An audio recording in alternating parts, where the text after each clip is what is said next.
கேரளாவில் பெரியம்மா மகளை கழுத்தை நெரித்து கொலை செய்த கல்லூரி மாணவன் தானும் தற்கொலை செய்து கொண்டுள்ளார்.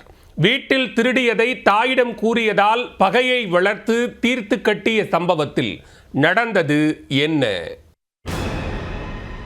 கேரள மாநிலம் கோழிக்கோடு மாவட்டத்தில் உள்ள பூதங்குடியைச் சேர்ந்த நிசார் ரம்சீனா தம்பதியின் மகள் 19 வயதான நஸ்ரீனா சம்பவத்தன்று இரவு தனது தாய் மற்றும் பாட்டியுடன் வீட்டில் உறங்கிக் கொண்டிருந்தார்.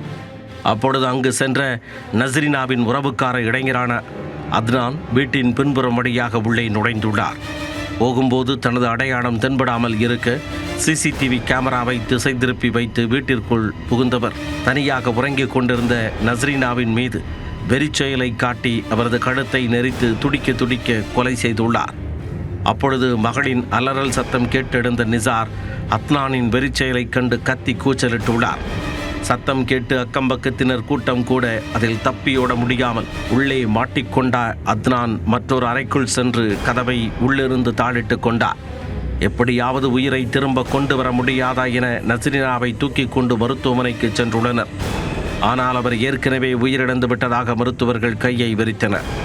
இதற்கிடையே வீட்டிற்குள் சிக்கிக்கொண்ட அத்னான் தனது முகத்தில் பிளாஸ்டர் டேப்பால் சுற்றி கொண்டு தனக்கு நானே மூச்சை நிறுத்தி தற்கொலை செய்து கொண்டார். யார் அந்த அத்னான்? ஏன் நஸ்ரீனாவை அவர் கொலை செய்துவிட்டு தானும் தற்கொலை செய்து கொண்டார்?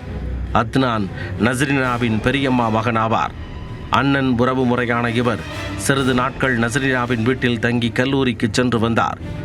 கடந்த சில நாட்களுக்கு முன் நஸ்ரீனாவின் வீட்டில் அவர் 50,000 ரூபாய் பணத்தை திருட முயன்ற போது அதை கையும் கடவுமாக பார்த்த நஸ்ரீனா தனது குடும்பத்தினரிடம் தெரியப்படுத்தியுள்ளார். இதனால் அத்னானை மிரட்டி வீட்டை விட்டு வெளியே அனுப்பினர். நஸ்ரீனாவால் தான் தனக்கு அவப்பெயர் கிடைத்ததாக நினைத்து அவரை திட்டமிட்டு சில நாட்கள் கழித்து வீடு புகுந்து இக்கொடூரச் செயலை செய்து தானும் தற்கொலை செய்து உயிரை மாய்த்து கொண்டுள்ளார். கோழிக்கோட்டில் பெரும் அதிர்ச்சியை ஏற்படுத்திய இச்சம்பவம் தொடர்பாக கேரள போலீசார் தீவிர விசாரணை மேற்கொண்டு வருகின்றனர்.